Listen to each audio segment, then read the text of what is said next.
하나님 아버지 감사합니다. 주님만을 찬양합니다. 하나님만이 모든 영광 홀로 받기에 합당하신 분이십니다. 오늘도 예수의 이름만을 의지하면서 하나님의 말씀 안에 우리의 마음과 영혼을 뿌리 박게 하시고 우리 안에 예수의 흔적이 드러나게 하셔서 예수님이면 충분하고 십자가면 충분한 삶이 되게 해 주시옵소서. 감사드리며 거룩하신 예수님의 이름으로 기도드립니다. 아멘. 찬송가 337장입니다.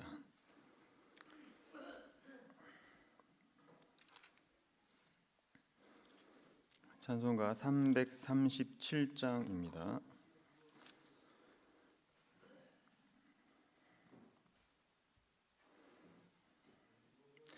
내 모든 시험 무거운 짐을 주 예수 앞에 아뢰이며 근심에 쌓인 날 돌아보사 내 근심 모두 맡으시네.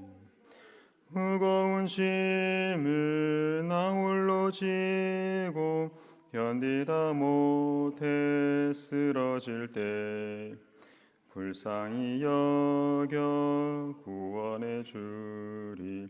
은혜의 주님 오직 예수. 내 모든 괴로움 닥치는 환난 주 예수 앞에 아뢰이며 주께서 친히 날 구해 주사 넓으신 사랑 베푸시네.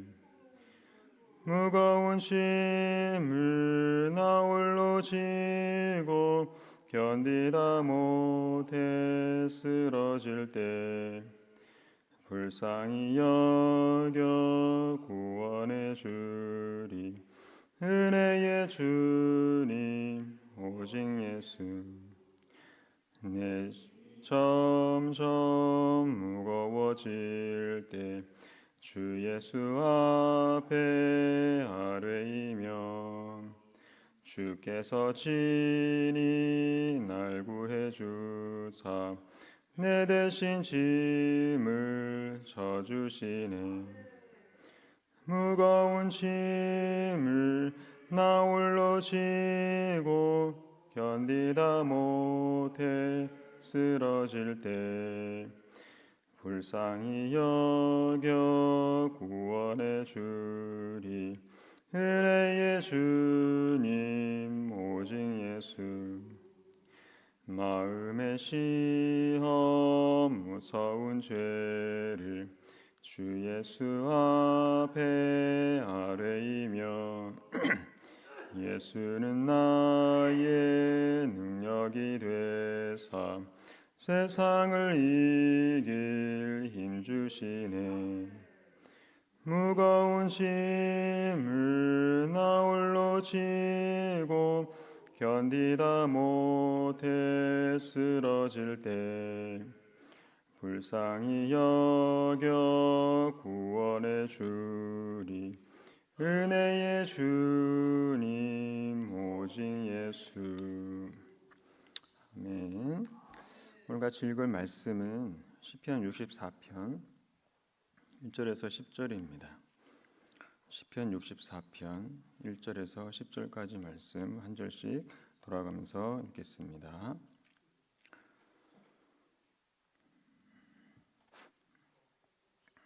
하나님이여, 내가 근심하는 소리를 들으시고 원수의 두려움에서 나의 생명을 보존하소서. 주는 악을 꾀하는 자들의 음모에서 나를 숨겨주시고 악을 행하는 자들의 소동에서 나를 감추어 주소서. 그들이 칼같이 자기 혀를 연마하며 화살같이 독한 말로 겨누고 숨은 곳에서 온전한 자를 쏘며 갑자기 쏘고 두려워하지 아니하는도다. 그들은 악한 목적으로 서로 격려하며 남 몰래 올무 놓기를 함께 의논하고 하는 말이 누가 우리를 보리어 하며 그들은 죄악을 꾸미며 이르기를 내가 묘책을 지었다 하나니 각 사람의 속뜻과 마음이 깊도다. 그러나 하나님이 그들을 쏘시리니 그들의 갑자기 화살에 상하리로다. 이러므로 그들이 엎드러지리니 그들의 혀가 그들을 해함이라. 자가 다 머리를 흔들리로다. 모든 사람이 두려워하여 하나님의 일을 선포하며 그의 행하심을 깊이 생각하리로다. 여호와로 말미암아 즐거워하며 그에게 피하리니 마음이 정직한 자는 다 자랑하리로다. 아멘. 할렐루야. 네, 오늘은 자승자박이라는 제목으로 함께 말씀을 나누도록 하겠습니다. 그 시편 64편도 보면 기도문으로 이루어진 시편인데 대부분 하나님 앞에 하소연하는 내용으로 가득 차 있는 것을 알 수 있습니다. 1절을 보면 하나님이여 내가 근심하는 소리를 들으시고 그랬는데 근심하는 소리, 이 말은 탄식하는 소리를 말합니다. 너무 힘들고 괴로워서 탄식을 하면서 기도를 하고 있는 겁니다. 그만큼 하나님 앞에 진지하게 기도하고 있는 것을 알 수 있는데 사람이 정말로 힘들면 기도가 진지해지거든요. 그런데 사는 게 별로 힘들지도 않고 그러면 기도의 언어도 그만큼 가벼울 수밖에 없습니다. 다윗이 얼마만큼 힘들었는지 1절에 보면 원수의 두려움에서 나의 생명을 보존하소서. 생명을 보호해 달라고 할 정도로 위험한 상황에 처해 있다는 것을 알 수 있습니다. 그러면 죽을 정도로 다윗을 힘들게 만든 게 뭔지 그 이유가 이제 2절에 나옵니다. 2절. 주는 악을 꾀하는 자들의 음모에서 나를 숨겨주시고 악을 행하는 자들의 소동에서 나를 감추어 주소서. 다윗이 지금 무엇 때문에 힘든지 그 이유가 나오는데 두 가지입니다. 악을 꾀하는 자들의 음모 그리고 악을 행하는 자들의 소동입니다. 여기 보면 악을 꾀하는 자들 그리고 악을 행하는 자들 복수로 되어 있습니다. 다른 번역본을 보면 악을 꾀하는 큰 무리들 이렇게 나옵니다. 그만큼 다윗을 대적하는 상대방은 절대 다수인 반면에 다윗은 혼자입니다. 그래서 하나님의 도움이 없으면 이건 도저히 상대할 수가 없는 그런 상황인 거죠. 2절에 악을 꾀하는 자들의 음모는 다른 번역본을 보면 악을 도모하기 위해서 은밀하게 모의하는 것을 말합니다. 그리고 악을 행하는 자들의 소동은 다른 번역본을 보니까 악한 자들의 폭동 이렇게 나옵니다. 그러니까 2절의 기도는 뭐냐면 악인들의 의도, 생각뿐만 아니라 행동으로부터도 보호해 달라는 그런 기도를 하고 있는 거죠. 생각과 행동. 일단 하나님의 보호를 요청하는 가장 큰 근거는 대적들의 규모입니다. 규모. 그러니까 다윗을 대적하는 숫자가 너무 많다는 사실 때문에 다윗은 지금 큰 위기에 봉착하고 있는 거고요. 그럼에도 불구하고 그런 세력들로부터 나를 보호하시는 분은 주님이시다라는 것을 강조하고 있는 거죠. 그러니까 이런 사실들이 우리한테 뭘 가르쳐 주고 있을까요?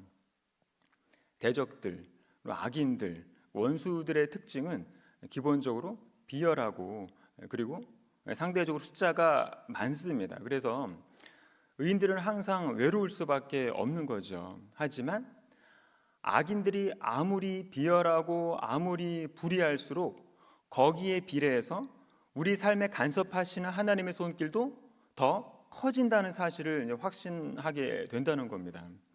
우리는 그런 믿음이 있기 때문에 하루하루를 버텨내는 거거든요. 자, 그런데 2절에서 언급한 악을 꾀하는 자들의 음모 그리고 악을 행하는 자들의 소동이 구체적으로 이제 뭔지에 대해서 3절이 말하고 있는데 3절입니다. 그들이 칼같이 자기 혀를 연마하며 화살같이 독한 말로 겨누고 숨은 곳에서 온전한 자를 쏘며 갑자기 쏘고 두려워하지 아니하는도다.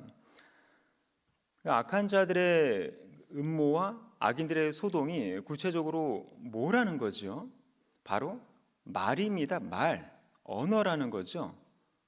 그러니까 자기 생명을 좀 보호해달라고 간구할 정도로 다윗을 좀 괴롭게 만든 게 결국 대적들의 말이라는 겁니다. 악독한 말. 표현이 참 기가 막히지요. 칼같이 자기 혀를 연마하며 화살같이 독한 말로 겨누고, 그러니까 쉽게 말해서 중상모략이라는 얘기지요. 그러니까 아무 근거도 없이 헐뜯고 사실을 이제 악의적으로 이제 왜곡하고 온갖 이제 속임수를 써서 다윗의 그 명예를 이제 손상시켰던 겁니다. 그렇게 다윗의 평판을 이제 훼손시킴을 통해서 그러니까 이스라엘 백성들로부터 신임을 받지 못하게 만드는 거죠. 그러니까 언어적인 공격이 얼마나 힘들었으면 그러니까 혀를 칼로 비유를 했을까요? 그러니까 오죽했으면 그 신약에서 야고보는 혀를 뭐라고 비유를 했냐면 모든 걸 다 태워버리는 불이다. 그리고 쉬지 아니하는 악이고 죽이는 독이다. 이렇게 비유를 했지요. 그러니까 동의가 되십니까? 그러니까 인생을 좀 사신 분들은 다들 동의하시거든요. 그러니까 실제로 그 사람의 그 혀가 사람을 죽일 수 있다는 것 정도는 다들 아시거든요. 그래서 성숙한 사람은 그 혀를 함부로 놀리지 않습니다. 그러니까 철없는 인간들이 이제 혀를 이제 함부로 놀리면서 자기와 다르다는 이유만으로 이제 사람들을 비난하고 정죄하고 그러거든요. 그런데 그게 바로 다 자기한테 돌아온다는 것도 알아야 됩니다. 오늘 본문에도 보면 화살같이 독한 말로 겨누고 그랬는데, 이 당시는 이제 핸드폰이 없었기 때문에 이제 거리가 좀 떨어진 사람한테 소식을 전할 때는 화살에다가 이제 편지를 묶어서 이제 날려보내는 그런 방식이었습니다. 그러니까 히스기야 시대 때 그 아수르의 사내립이 유다를 이제 포위할 때 그런 방식으로 이제 메시지를 전달을 했는데, 그러니까 화살에다가 이제 편지를 묶어서 이제 쏘는 방식으로 이제 메시지를 주고 받았던 거죠. 그러니까 사내립이 이제 편지를 이렇게 묶어서 화살로 쐈을 때 거기다 무슨 좋은 말을 써서 보냈겠습니까? 그러니까 온통 히스기야 말을 비난하는 말들, 독한 말들을 써서 보냈던 거죠. 그런데 어떤 주석에를 보니까 그 편지 내용만 그 독한 말들이 써져 있는 게 아니라 그 편지를 그 묶은 화살에도 실제 독을 묻혀서 따는 기록이 있습니다. 그러니까 굉장히 치명적인 독을 거기다 묻혔기 때문에 그 화살을 모르고 만진 사람은 그 자리에서 이제 죽는 경우도 있었다는 얘기죠. 3절에 화살같이 독한 말로 겨누고, 이 말이 이제 그런 그 모든 내용들을 함축하는 하고 있는 겁니다. 다윗의 원수들이 퍼부은 악독한 말들, 중상모략적인 말들이 전부 독이 묻은 화살과 같다. 그러면서 4절에서 뭐라고 하냐면 숨은 곳에서 온전한 자를 쏘며 갑자기 쏘고 두려워하지 아니하는도다. 온전한 자, 이 말은 정직한 자, 무죄한 자, 이런 뜻입니다. 4절에 나온 쏘다라는 동사는 전부 말을 뜻하는 겁니다. 말, 그러니까 언어. 독화살처럼 말을 쏘는 거를 그렇게 은유적으로 표현을 한 거죠. 그런데 어떻게 쏘아댔다는 거죠? 숨은 곳에서 쐈다. 요즘도 너무 똑같지 않습니까? 비방의 말을 할 때 상대방이 있는 곳에서 이렇게 대놓고 쏘아대지 않지요. 이렇게 숨어서 이렇게 마음 맞는 사람끼리 이렇게 3, 3, 5 모여서 같이 쏘잖아요. 전부 근거도 없는 중상모략이지요. 그런데도 어떻습니까? 아주 떳떳해 하거든요. 죄책감도 없이 다음에 또 모여서 또 그렇게 그런 비방의 말들을 쏘아대잖아요. 전혀 하나님을 두려워하지 않는 겁니다. 신앙인들이. 이게 우리의 모습이거든요. 안 그렇습니까? 똑같습니다. 4절이 숨은 곳에서 온전한 자를 쏘며 갑자기 쏘고 두려워하지 아니하는도다. 한번 생각해 보세요. 다윗 같은 사람도, 다윗 같은 이제 온전한 성품을 가진 사람도 그러니까 이런 이유 없는 중상모략을 당했다는 것은 뭘 상징하는 걸까요? 더 나아가서 아예 완전한 인간이신 예수님한테까지 이런 근거 없는 중상 모략이 가해졌다는 것은 뭘 상징하는 걸까요? 인류가 멸망하지 않는 한 중상 모략은 어디에서든 누구한테든 다 일어나고, 그리고 당연히 우리 같은 사람들한테도 똑같이 일어나게 돼 있다는 겁니다. 하지만 우리에게는 우리의 마음을 아시는 하나님이 유일한 내 편이라는 사실이 위로가 되는 거죠. 그래서 그런 일을 당하실 때는 그저 하나님께 맡기시기를 바랍니다. 뭐 어떡하겠어요. 안 변합니다, 사람은. 그리고 아무도 안 알아줍니다, 하나님 외에는. 4절에도 나오듯이 사람들이 이제 독 묻은 화살을 입으로 쏘아대고 왜 두려워하지 않는 줄 아십니까? 자신은 그 독에서 안전하다고 생각하기 때문에 그렇습니다. 자신은 그렇게 해도 되는 정당한 사람이라는 생각 때문에 그렇습니다. 그래서 쏘고 나서 또 쏘는 겁니다. 참 뻔뻔한 모습들이 많죠. 그 마음이 이제 5절과 6절에서 이어지고 있는데, 5절과 6절에서 말하는 중요한 포인트가 뭐냐면 바로 자신감입니다. 자신감. 이 자신감의 근거는 뭐라고 나오냐면 바로 같은 무리들과의 연합입니다. 5절에 보면 그들은 악한 목적으로 서로 격려하며 남몰래 올무 놓기를 함께 의논하고, 뜻이 맞는 사람들끼리 연합을 맺게 되니까 자기들끼리 의논이 되고 격려가 되는 거죠. 그러면 공동체 안에서 자신감이 생기거든요. 그리고 그 자신감의 또 다른 근거는 뭐냐면 바로 자기들끼리 연합을 맺고 서로 의논한 것에 대해서 아무도 모를 거라는 신념입니다. 5절 뒤에 보면 함께 의논하고 하는 말이 누가 우리를 보리요 하며, 누가 우리를 보리요, 이런 허황된 그 신념 때문에 사람이 자신감이 생기는 거거든요. 그런 자신감이 용기를 가져오고 그런 용기가 바로 교만으로 이어지는 겁니다. 그리고 교만하면 눈이 멀게 됩니다. 눈이 멀어버려서 하나님을 잘 의식하지도 못하고 두려운 마음도 잘 안 들고 부끄러움도 이게 잘 모르게 됩니다, 사람이. 그래서 6절에 보면 6절 그들은 죄악을 꾸미며 이르기를 우리가 묘책을 찾았다 하나니 각 사람의 속뜻과 마음이 깊도다. 깊도다, 이 말은 감탄을 뜻하는 게 아니라 악을 꾀하는 자들의 그 마음의 깊이가 어느 정도인지 모를 정도다, 이런 뜻입니다. 쉽게 말해서 악에 대해서만큼은 굉장히 빠삭하고 지혜롭다는 말을 좀 우회적으로 비꼬고 있는 거죠. 우리가 묘책을 찾았다. 그래서 세상에서 악을 행하는 사람들을 보면 얼마나 창의적인지 모를 정도잖아요.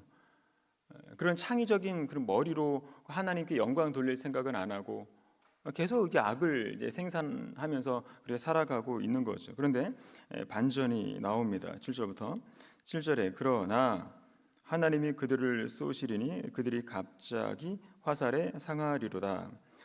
그러나 하나님이 그들을 쏘시리니, 결국 하나님께서 대신 이제 보응하신다는 말씀입니다. 그러니까 사람이요, 이게 독한 말, 화살 같은 말들을 계속 비판을 이제 받고 또 공격을 당하면 받은 대로 이제 똑같이 이제 안갚음하고 싶은 게 이제 인지상정이잖아요. 그런데 다윗은 어떻게 기도합니까? 하나님이 그들을 쏘시리니, 하나님의 보응에 맡긴다는 겁니다. 그런데 하나님은 언제 보응을 하신다는 겁니까? 7절에 갑자기 그랬죠. 이 말은 평안하고 안전한 중에 갑자기, 이런 뜻입니다. 그러니까 악인들은 자기들의 그 악행의 말들이 계속 먹히고 있기 때문에 그런 악행들이 잘못된 행동이란 자각이 없었던 겁니다. 왜냐하면 악행을 계속해도 계속 번영하고 형통하기 때문에 그렇습니다. 그래서 우리 주변에 형통하게 잘 살고 있다는 그런 외적인 표식만 가지고 사람을 평가해서는 안 되는 게 다 이제 그런 이유인 거죠. 하나님께서는 그 사람을 쏘시기 위해서 지금 기다리고 있는 것일 수도 있기 때문에 그렇습니다. 그래서 하나님의 오래 참으심이 마치 내가 하나님께 용납을 받은 거라고 착각을 해서는 안 되는 거죠. 하나님은 사람이 예상치 못한 순간에 갑자기 순식간에 화살을 쏘아서 엎드러지게 하신다는 겁니다. 그래서 바울도 이렇게 말을 하죠. 데살로니가 5장 3절에 보면 그들이 평안하다 안전하다 할 그때에 임신한 여자에게 해산의 고통이 이름과 같이 멸망이 갑자기 그들에게 이르리니 결코 피하지 못하리라. 그래서 지금도 여전히 사람들 때문에 이제 고통에 시달리고 있는 분들이 계시다면 이 말씀으로 위로를 받으시기를 바랍니다. 하나님은 살아계십니다. 그리고 기다리고 계십니다. 아무도 예상치 못한 순간에 갑자기 화살을 쏘시기 위해서 기다리고 계시다는 그 진리 때문에 우리는 시련 속에서도 그렇게 위로를 받는 거죠. 그러면 하나님은 어떤 방식으로 악인들에게 보응을 하시는 걸까요? 그게 이제 8절에 나옵니다. 8절입니다. 이러므로 그들이 엎드러지리니 그들의 혀가 그들을 해함이라. 그들을 보는 자가 다 머리를 흔들리로다. 그들의 혀가 그들을 해함이라. 아까 3절에 나오듯이 그들의 혀는 독이 섞여 있잖아요. 독한 말. 자기들이 이제 은밀하게 계획한 그 독이 결국 자기들을 해하게 된다는 겁니다. 자기 올무에 자기가 걸리고 자기가 판 웅덩이에 스스로 빠지는 겁니다. 이걸 다른 말로 자승자박이라고 하죠. 그러니까 하나님의 징계의 방법은 바로 자승자박입니다. 그러니까 뭐 복잡하게 손 댈 것도 없이 자기가 의도하고 자기가 설정한 그 악한 계획에 자기 스스로 빠지게 하시는 거죠. 솔직히 지금 하나님께서 이 세상을 섭리해 가시는 그런 방법 다 이런 방식이잖아요. 악한 사람들의 결말을 보면 그게 다 자기가 행한 그대로 자기한테 돌아가는 것을 볼 수 있거든요. 8절 뒤에 보면 그들을 보는 자가 다 머리를 흔들리로다. 다른 번역본을 보면 그들을 보는 자가 다 도망가리로다 이렇게 나옵니다. 이 말은 뭐냐면 악인들에 대한 처벌 수위가 너무 강력해서 그걸 보는 사람들이 다 머리를 흔들면서 도망갈 정도라는 겁니다. 그래서 우리가 알 것은 뭐냐면 하나님의 심판은 굉장히 크고 가깝다는 것을 알아야 됩니다. 크고 가깝다. 예를 들어서 사람의 눈은 볼 수 있는 게 제한되어 있죠. 너무 커도 볼 수 없고 너무 멀어도 볼 수 없고 너무 가까워도 볼 수 없습니다. 그걸 가시권이라고 하잖아요. 사람은 눈으로 볼 수 있는 그 범위에서만 보는 겁니다. 그런데 하나님의 심판의 특징은 뭐냐면 굉장히 크고 굉장히 가깝다는 겁니다. 그래서 인간들이 볼 수 없는 겁니다. 볼 수 있으면 미리 피하겠죠. 그런데 안 보이니까 하나님은 없다, 심판은 없다 이렇게 착각을 하면서 사는 겁니다, 인간들이. 그런데 하나님은 직접 보시잖아요, 직접. 그렇기 때문에 인간들 바로 앞에 어마어마한 심판이 있는데도 인간들은 그걸 못 보니까 하나님이 뭐라고 하십니까? 어리석은 자는 그의 마음에 이르기를 하나님이 없다 하는도다. 또 뭐라고 하십니까? 하늘에 계신 자가 웃으시며 주께서 그들을 비웃으시리로다. 그러니까 하나님이 보실 때는 지금 얼마나 답답하고 참 웃긴 거죠. 지금 사람들 바로 앞에 어마어마한 심판이 있는데도 그걸 못 보니까 하나님이 지금 인간들을 비웃으시면서 어리석다 말씀하시는 겁니다. 그래서 우리는 항상 겸비한 마음으로 오늘도 주님 앞에 엎드려야 되는 겁니다. 솔직히 그 길밖에 없거든요, 우리는. 그래서 오늘도 겸손한 그런 기도의 삶을 쉬지 않는 저와 여러분들이 되시길 바랍니다. 기도하겠습니다. 사랑과 은혜가 충만하신 하나님 아버지, 은혜에 감사를 드립니다. 삶의 여러 어려움과 난관이 있을 수밖에 없는 그런 현실을 마주할 때마다 연약한 우리의 자아를 직시하게 됩니다. 그럴 때마다 하나님 우리의 위로가 되신 하나님의 자비를 우리가 사모하게 하시고 악인들의 모든 비열함 속에서도 다시 일어설 수 있는 그런 용기를 주시고 그런 하나님의 긍휼을 다시 의지할 수 있도록 우리에게 믿음을 더하여 주시옵소서.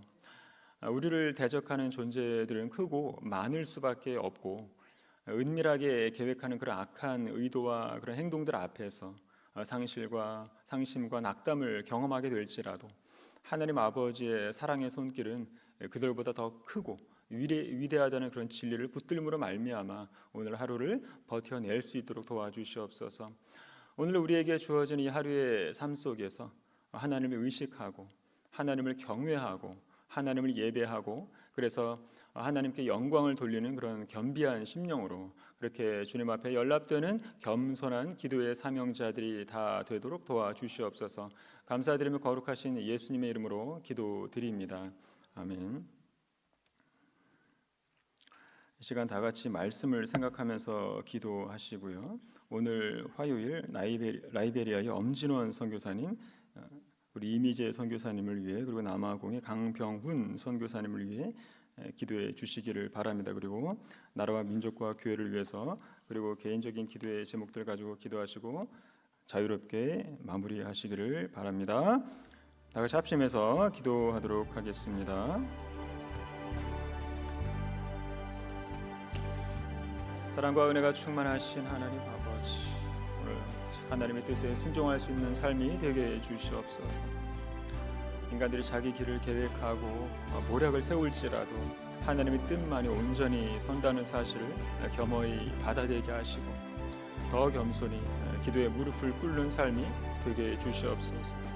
하나님을 믿는다는 그런 자부심에 너무 매몰되어서 종교적인 편견과 그런 독선에 빠지는 일이 없는지 늘 깨어서 살피게 도와주시고 세상사의 모든 일의 성패는 오직 하나님의 손에 달려있다는 그런 믿음을 늘 놓지 않게 도와주시옵소서. 그래서 더 하나님을 의지하는 삶으로 아버지의 뜻을 이루는 일에 도구로 쓰임받는 삶을 살게 도와주시고 하나님 뜻을 이루어드리는 그런 도구로서의 사명 그렇게 충실할 수 있도록 인도해 주시옵소서.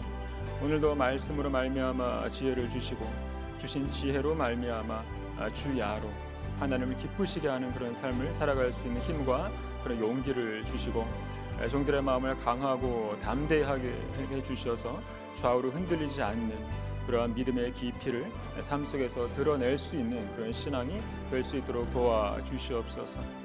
우리의 마음을 다스려 주시고 마음을 넓혀 주셔서 마땅히 생각할 그 이상의 생각을 품지 않게 도와주시고 예수 그리스도의 구속의 은혜와 십자가의 은혜를 깊이 묵상할 때에 우리의 심령이 이렇게 평안과 그런 확신을 주시는 하나님의 크신 사랑을 다시 한번 깨달을 수 있는 그런 시간들이 될 수 있도록 인도해 주시옵소서. 오늘 새벽에도 귀한 말씀을 주심에 감사를 드립니다.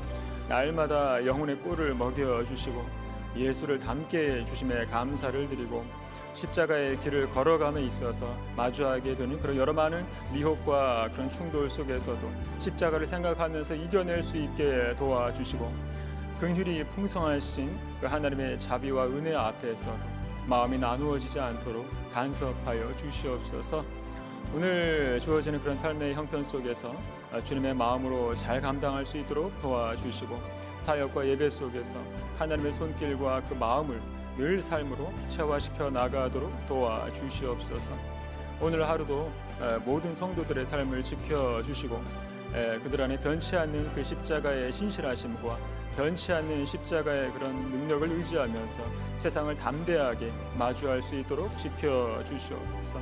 승리하게 도와주시옵소서. 그래서 주님의 성전으로 나아올 때마다 감사와 기쁨이 넘치는 그런 마음으로 주님께 받아들여질 만한 그런 예배자의 모습이 다 될 수 있도록 도와주시옵소서. 하나님이 없다고 말하는 이 세대의 그런 어리석음을 본받지 말게 해주시고 마음을 다하고 목숨을 다하고 뜻을 다하고 힘을 다하여 주 너의 하나님을 사랑을 하신 그 말씀을 기억하면서 때가 되면 우리를 높이시는 하나님의 능하신 손 아래에서 겸손할 줄 아는 그런 믿음이 되게 주시옵소서. 우리의 믿음의 근거는 오직 예수 그리스도 보혈에 있음을 기억하고 날마다 주 예수 그리스도와 동행하는 삶, 찬송하는 삶이 끊어지지 않게 도와주시옵소서. 그래서 더 하나님을 찾고 더 하나님 앞에 나아오기를 소망합니다. 그 믿음으로 말미암아 내 영혼이 날마다 평안하기를 원합니다. 이 땅의 것들만을 추구하는 삶에 만족하지 않게 해주시고 하늘 소망을 품고 살아가는 그러한 신앙인들이 다 되게 해 주시옵소서. 우리를 더욱 성숙한 주님의 자녀로 만들어 주시고 육신의 생각에 굴복하지 않게 해 주시고 영적인 깊은 그런 잠이 빠져있는 영혼들이 있다면 깨워주시고 그리고 세상을 뛰어넘는 세상에 감당치 못하는 그런 거룩한 믿음의 백성들이 다 될 수 있도록 도와주시옵소서. 내 힘으로는 불가능합니다. 오직 예수 그리스도 그 예수로 말미암아 이길 수 있음을 알고 하나님 아버지 그래서 그 예수 그리스도의 십자가를 품고 예수의 보혈을 의지하면서 살게 도와주셔서 예수 그리스도 오직 예수 그리스도 그분만을 나의 구원의 이유로 여기면서 살아갈 수 있는 복된 영혼들이 다 될 수 있도록 도와주시옵소서. 사람 중심의 교회가 아니라 예수 중심의 교회가 될 수 있도록 도와주시고 하나님이 주인 되시고 오직 하나님께만 영광을 돌리는 그러한 교회가 되게 주시옵소서. 하나님의 사랑으로 말미암아 흔들리지 아니하는 그런 믿음의 바탕을 세워 나갈 수 있도록